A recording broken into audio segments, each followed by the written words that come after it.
오늘은 우리 교회 창립 75주년을 맞이하는 주일입니다. 그래서 먼저 우리 자녀들은 우리 교회 역사를 잘 모를 것 같고 또 우리 성도들도 함께 우리 교회가 어떻게 시작돼서 여기까지 왔는지 먼저 좀 살펴보는 시간을 갖겠습니다. 우리 침례교회 최초의 선교사는 말콤 페닉 선교사님입니다. 선교사님 부부가 여기 이렇게 얼굴이 나오죠. 그리고 그 선교사님의 양아들이 있는데 바로 안대벽 목사님입니다. 안대벽 목사님. 1950년에 6.25 전쟁이 터지게 되고 이제 이 안대벽 목사님이 당시의 동아기독교 신자들 7명과 함께 부산으로 피난을 오게 됩니다. 침례교회는 이전에는 동아기독교회 이런 표현을 사용했습니다. 그래서 우리가 잘 아는 것처럼 1950년 12월 15일에 김우영 시댁에서 예배를 드렸습니다. 그리고 1951년 6월 24일 충무로교회라는 이름으로 교회 창립 예배를 드리게 됩니다. 이때에 이제 교단적으로 미국 남침례교단과 교류를 하게 되면서 남침례교단의 존 에버네티 선교사님 부부가 함께 했습니다. 존 에버네티 선교사님 부부인데요, 존 에버네티 선교사님은 한국식 이름으로 나요한 선교사님 이렇게 불리기도 했습니다.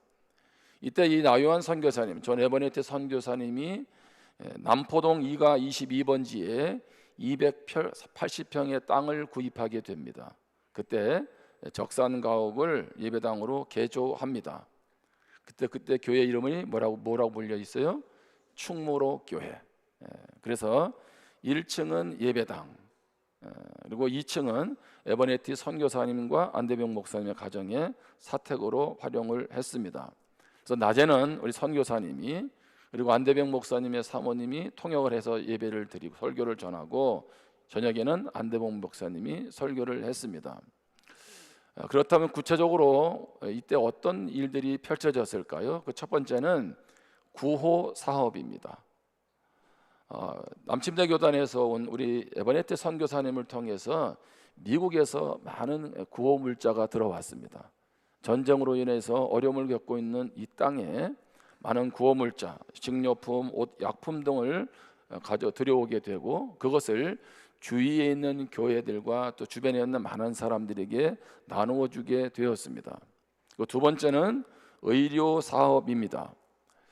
1951년 6월 24일에 교회가 시작됐다면 그해 11월 22일 날 의료 선교사인 넬슨 브라이언 이분이 충무로교회 앞뜰에서 텐트를 치고 침례병원을, 오늘로 말하면 침례병원을 시작하게 됩니다. 그때 남포동 진료소에서 환자들과 직원들이 함께 했던 모습입니다. 하루에 어느 정도 환자를 받나 했더니요 200명에서 300명의 환자를 받대요.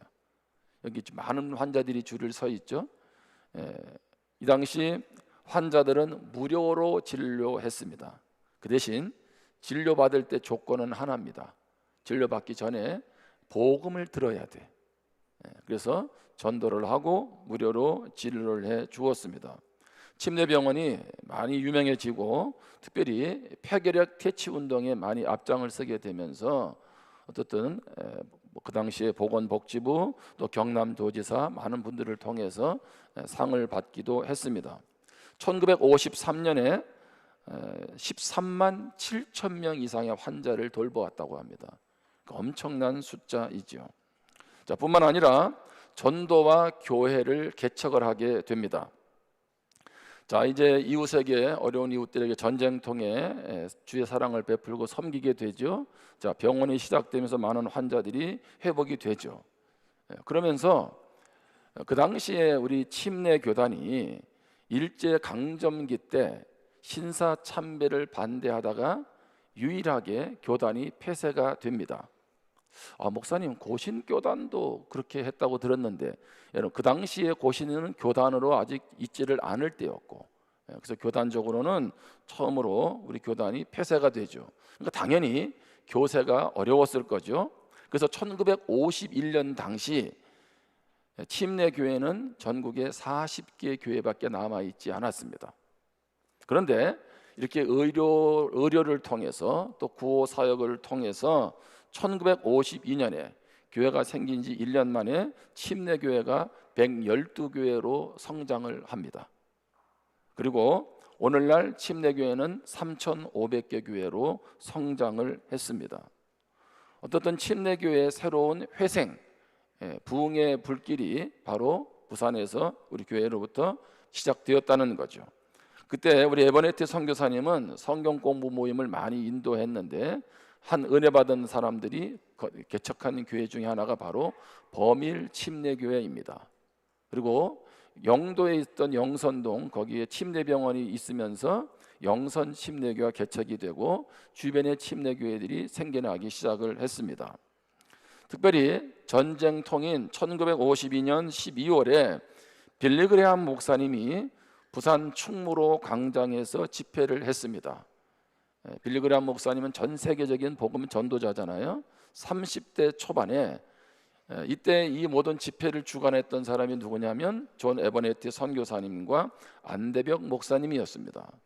이때 셋째 날에는 모인 숫자가 10,000명이 넘었다고 합니다. 엄청난 분들이 이곳에서 은혜를 받고 주님을 만나게 됐습니다. 자, 그러면서 총회 기관에도 많은 영향을 주었습니다.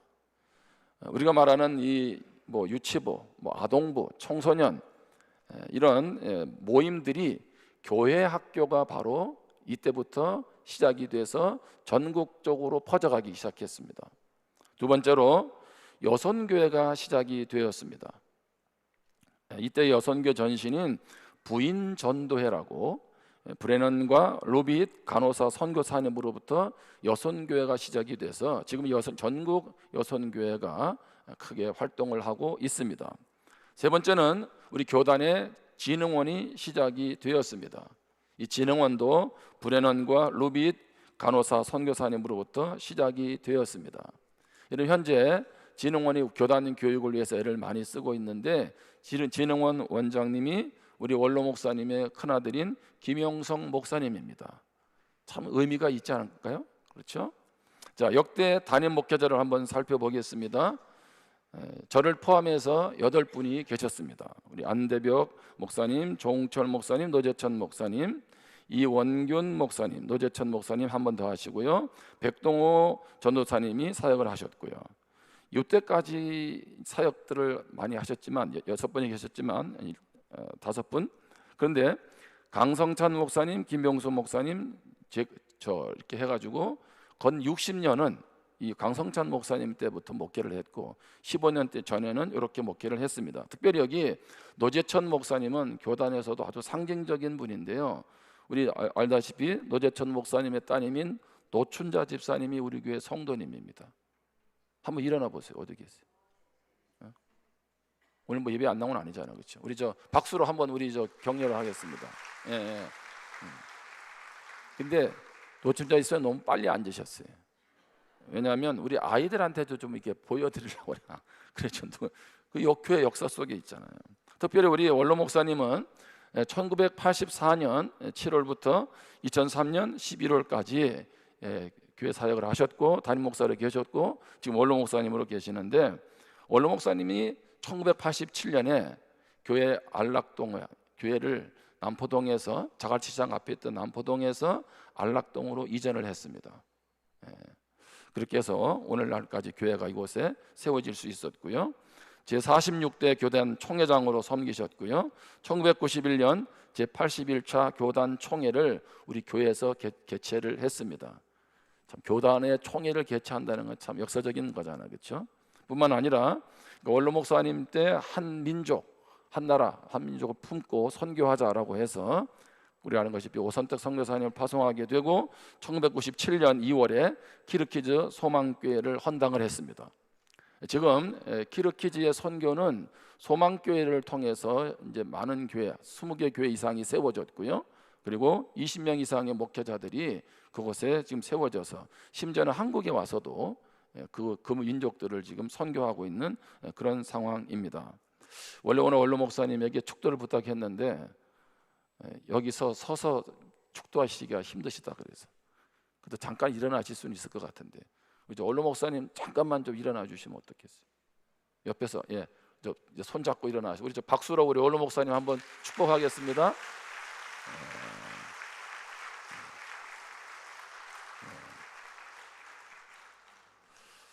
참 뜻깊죠, 그렇죠? 예. 그러면서 우리 교회가 특별히 하나님이 선교로 계속 일을 감당해 오도록 하셨죠. 자, 그래서 소망교회가 시작이 돼서 10년이 지난 2005년에 우리 부산교회에서 조미미 선교사님을 파송을 하게 됩니다. 키르키즈로. 그리고 그 교회가 지금 건강하게 세워지고 있고요. 또 2011년에 이금조 선교사님을 파송하게 됩니다. 이금조 선교사님은 1호, 우리 교단 1호 선교사님입니다. 그런데 파송 선교사 없이 20년 동안 계시다가 우리 교회가 2011년에 파송을 하게 됐고, 내년도에는 영국 웨일즈로 또 선교를 가게 됩니다. 그리고 2016년에 북한 선교, 특별히 러시아 선교를 위해서 정상갑 선교사님이 파송이 됐고요. 2019년에 일본의 이세영 나혜숙 선교사님을 파송하게 되었습니다.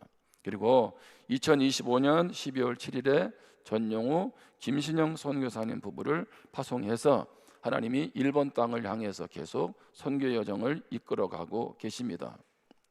여러분, 짧은 시간 제가 교회 역사를 되돌아 보았지만 참으로 의미 있는 우리의 발자취가 아닌가 그런 생각이 됩니다. 제가 기업들의 생존 주기를 한번 알아봤어요. 기업들의 생존 주기 대개 평균 15년에서 20년입니다. 물론 뭐 오랜 기간 그렇게 또는 뭐 대를 이어서 계속 기업을 하는 곳도 있지만 일반 평균을 냈을 때 대개 기업이 성장하고 쇠퇴하는 그 시간이 15년에서 20년이에요. 그렇게 보면 어떠한 하나님이 우리 교회를 75년 동안 인도하시고 특별히 이 지역과 또 교단과 선교를 위해서 쓰임받게 하신다는 것이 얼마나 축복인지 모릅니다. 특별히 우리 충무로 교회로 교회 이름을 시작을 하고 20년이 지난 1971년에 부산 침례교회로 이제 이름을 바꾸게 되었죠. 그리고 오늘 한국교회 특별히 침례교회가 세워지도록 하나님 인도해 주셨습니다. 우리 그 하나님께 특별히 몸된 교회를 위해서 또 여기 많은 분들이 헌신하고 또 충성했거든요. 우리 하나님 앞에 영광의 박수 드리겠습니다.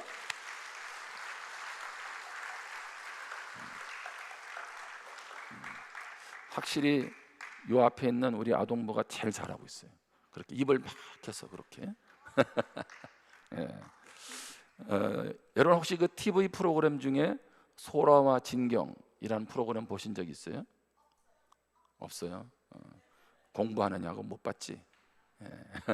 근데 저도 이제 뭐 일부러 본 게 아니라 잠시 이렇게 이제 지나가다 본 적이 있었어요. 근데 이게 뭔가 봤어요. 이제 어떻든 두 모델이죠, 모델. 여성 모델이 이제 꿈을 이루기 위해서 20대 때 모델을 했지만 50대에 파리의 모델 쇼에 도전을 하는 겁니다. 여러분 사실 나이가 50대에서 다시 모델로 서는 게 쉽지가 않잖아요. 20대도 어려웠는데, 근데 한국에서 내놓으라는 모델들이었는데, 자 그러면서 그때 한 관계자가 하는 말이 저에게 참 인상이 깊었어요. 그때 한 관계자가 이 두 사람에게 뭐라고 말을 하냐면 나이는 자산이다 그렇게 말하더라. 나이는 뭐라고요? 자산. 나이가 든다는 거 젊은 사람과 체력적으로 비교가 안 되죠. 그런데 지난 세월이 연륜이 쌓이게 되면서 무엇이 될 수 있습니까? 자산이 될 수 있죠. 부산교회 역사는 무엇입니까? 자산입니다. 여러분 그렇게 믿으세요? 하나님이 인도해 오신 발자취고 많은 믿음의 선배들의 수고와 땀, 헌신이 배어 있는 곳입니다. 특별히 이곳에 있는 많은 우리 어르신들은 바로 그 헌신의 현장에 함께했던 분들이에요. 그렇다고 보면 우리는 누구보다도 존경하고 존중해야 합니다. 하나님은 부산 경남의 최초의 침례교회로 우리에게 영적 자산을 물려주셨죠. 뿐만 아니라 우리는 교회 존재 목적인 영혼 구원, 선교 사명을 감당해 나가야 될 줄 믿습니다. 역사만 자랑하는 것이 아니라 역사에 부끄럽지 않도록 영적인 장자로서 더 섬기고 나누는 복의 통로가 되어야 할 줄 믿습니다. 특별히 우리 교회도 시작과 함께 남침내 교단으로부터 그분들은 우리 교회에 해외 선교를 오신 것 아니겠습니까? 그 선교의 빛을 통해서 우리도 전도하고 선교하는 일을 감당하고 있습니다. 자, 오늘 말씀은 우리가 잘 아는 말씀이죠. 이스라엘의 광야 여정에서 특별히 르비딤의 진을 치게 됩니다. 그런데 그 르비딤의 진을 치고 있을 때 아말렉 족속이 공격을 해오게 되죠. 자, 여호수아는 사람들을 데리고 전투에 임하게 됩니다. 자, 그런데 재미난 일이 벌어지죠. 자, 여호수아가 어떻게 싸우느냐가 아니라 산 위에서 모세의 손이 올라가면 이스라엘이 이기고 모세의 손이 내려가면 그 전투에서 밀리는 일이 벌어지고 있습니다. 이 싸움은 칼에 있는 것이 아니라 군사력과 전술에 있는 것이 아니라 무엇입니까? 하나님 손에 있다는 거죠.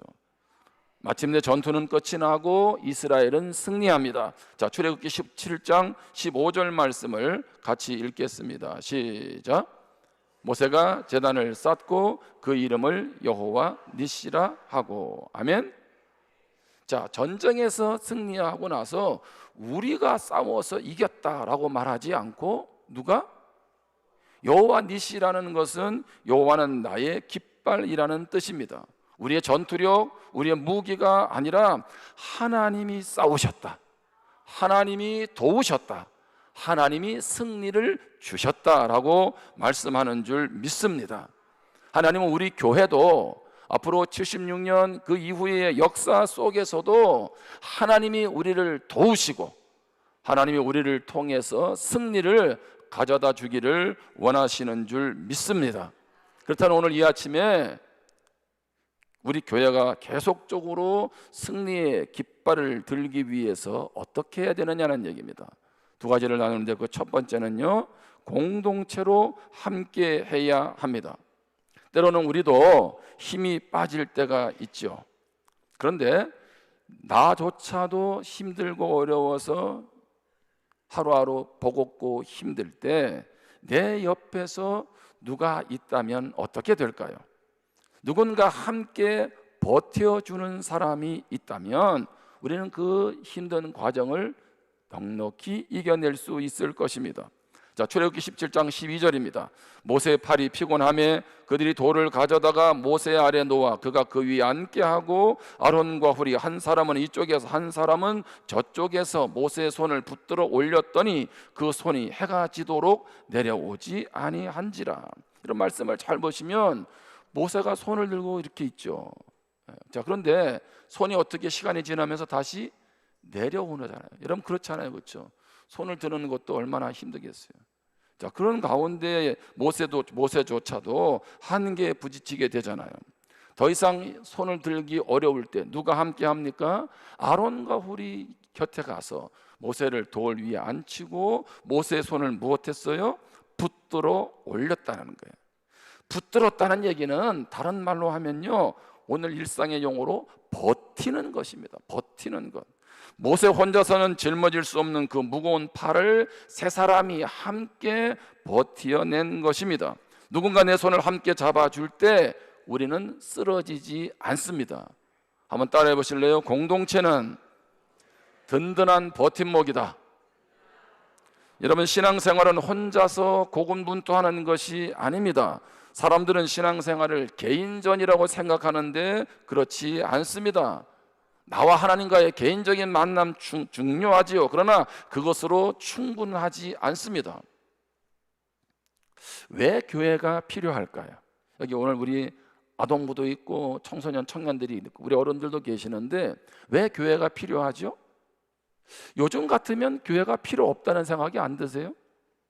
영상으로 원하는 예배 다 드릴 수 있고, 그렇죠? 집안에서도 그냥 편안하게 예배 드리고 뭐 말씀도 다 듣고 뭐 교회 가서 말씀 듣는 거랑 무슨 차이야? 라고 생각할 수 있잖아요.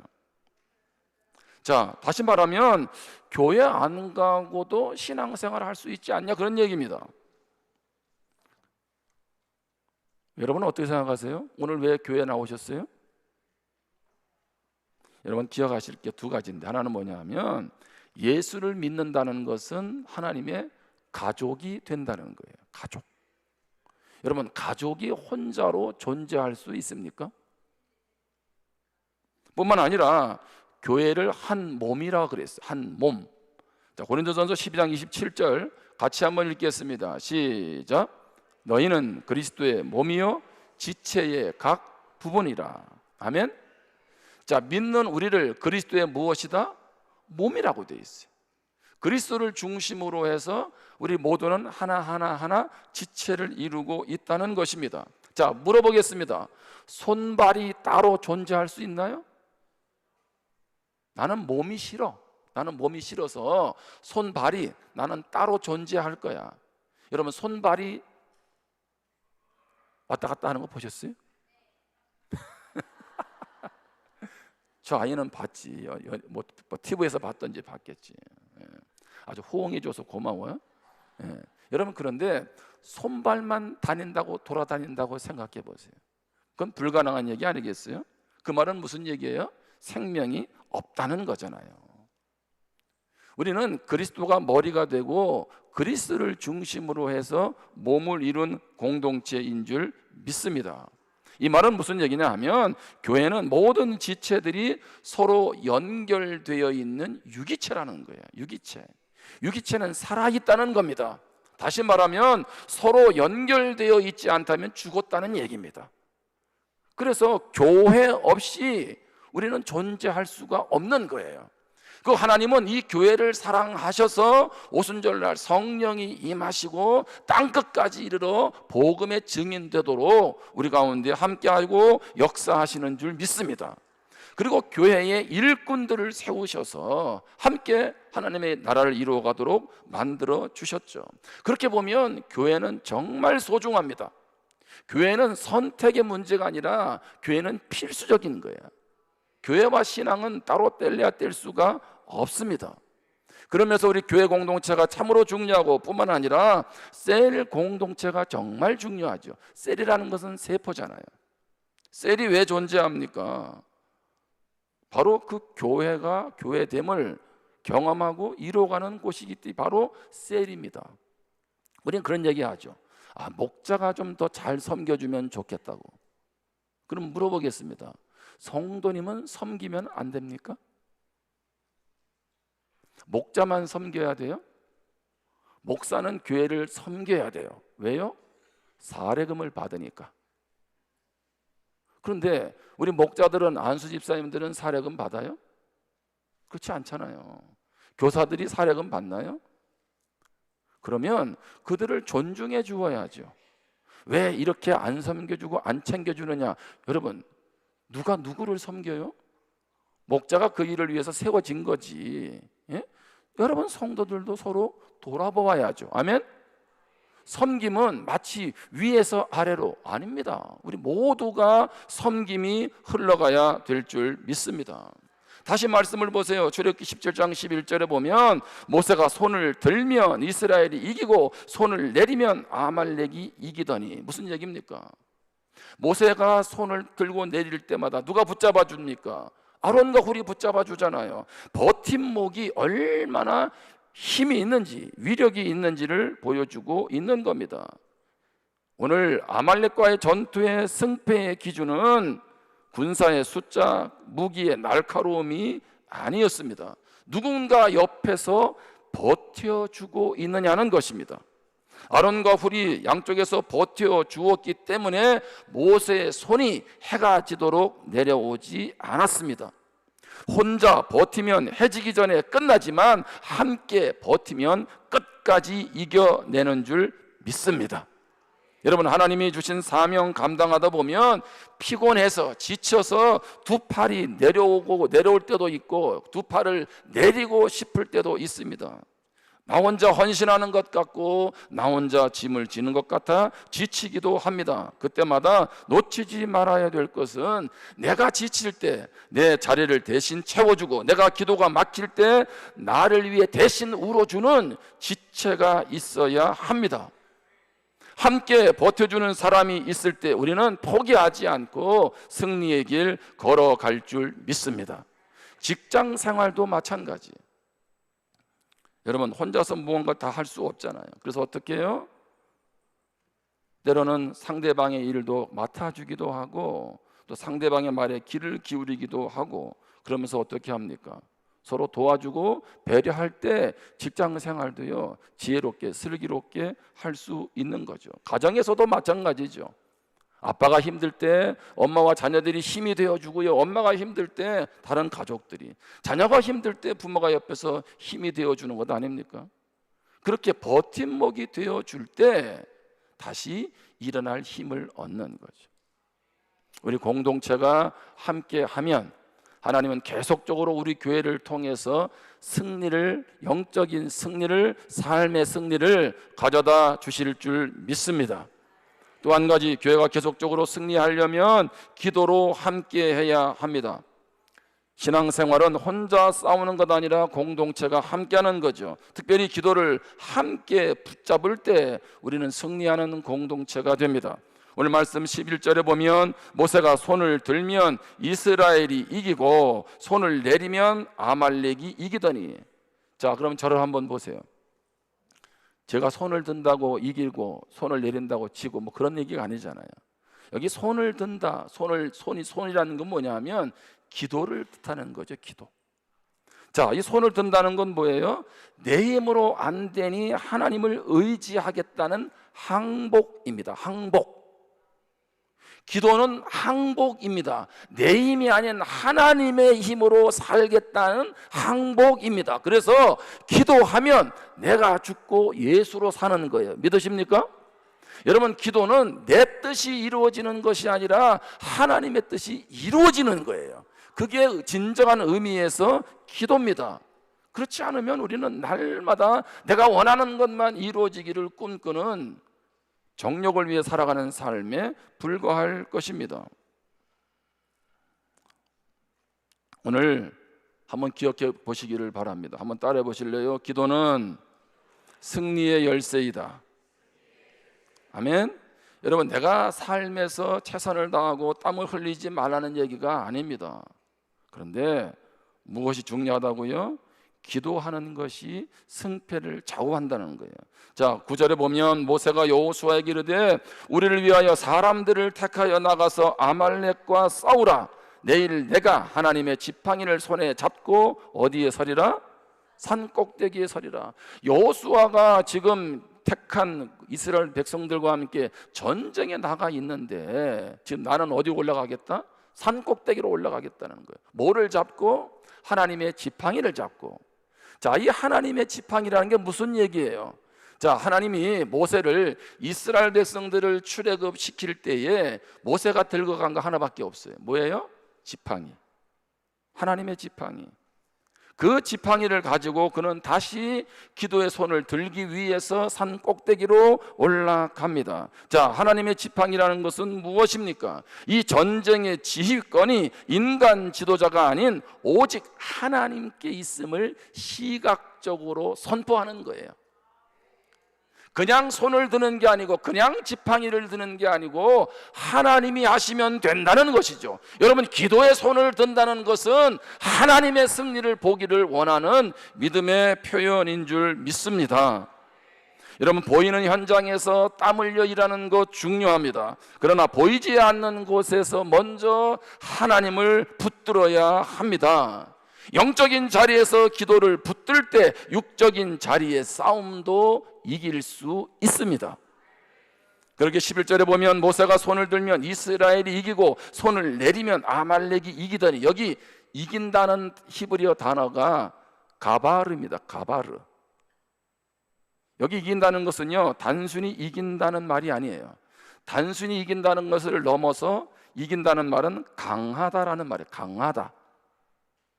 자, 그러면 무엇이 강하다는 얘기예요?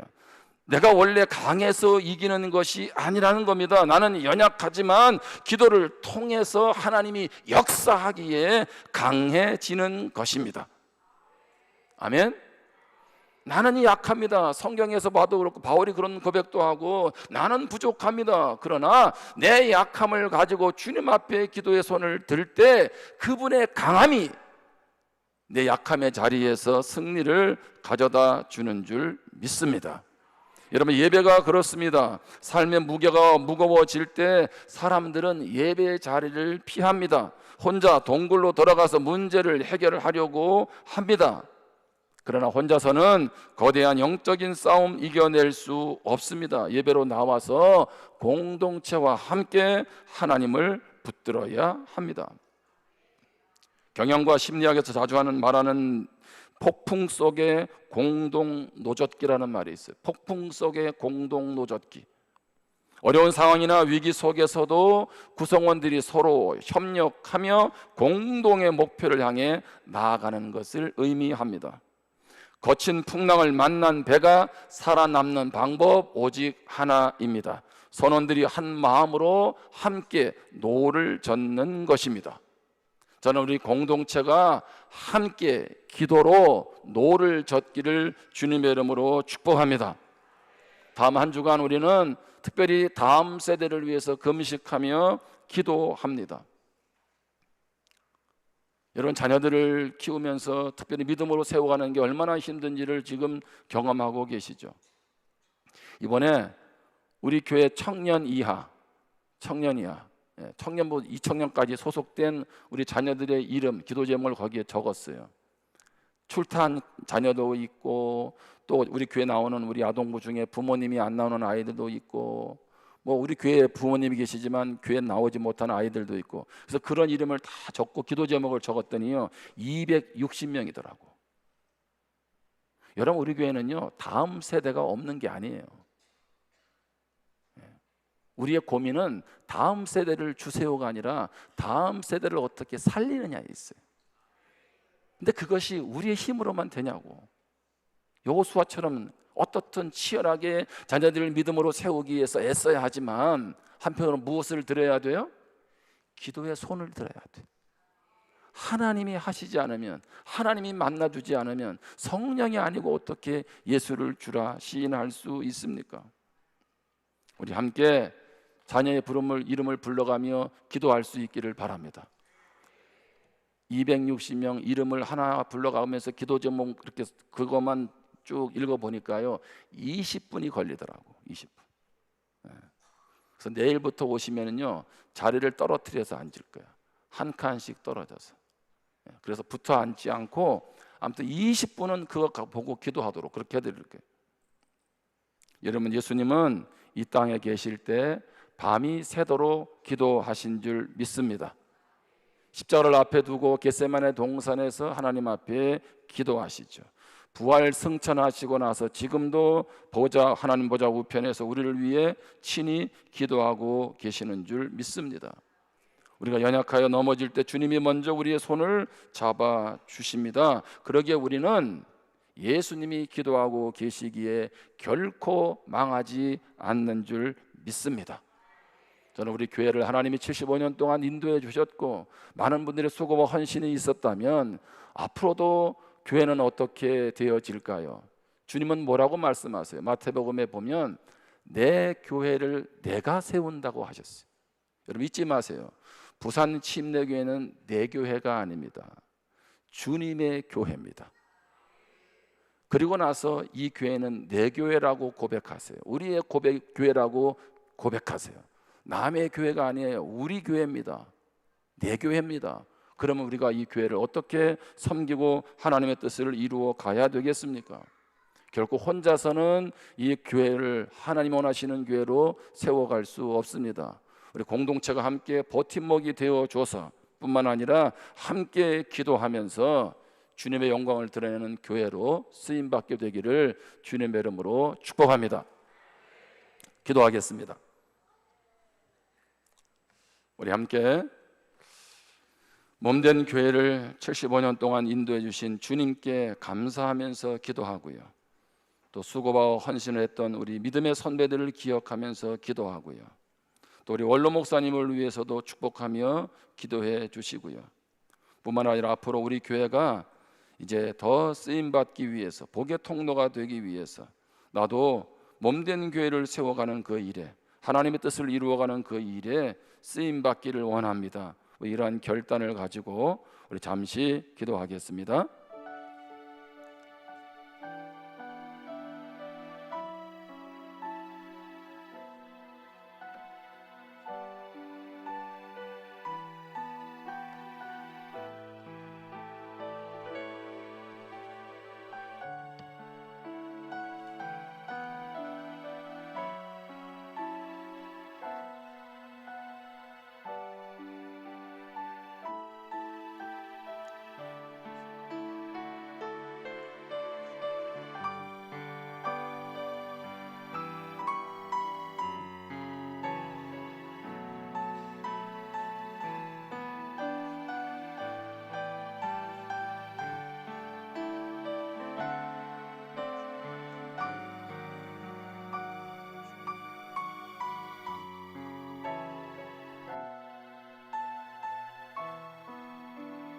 하나님 아버지, 하나님, 전쟁으로 인하여서 한치도 앞도 알 수 없는 이 땅에 하나님은 도리어 부산교회를 세우시고 슬픔과 내일이 보이지 않는 이 민족에게 섬김과 사랑을 실천하게 도와주셔서 하나님의 교회를 시작하고 여기까지 이끄시고 인도해 주심을 인하여 감사드립니다.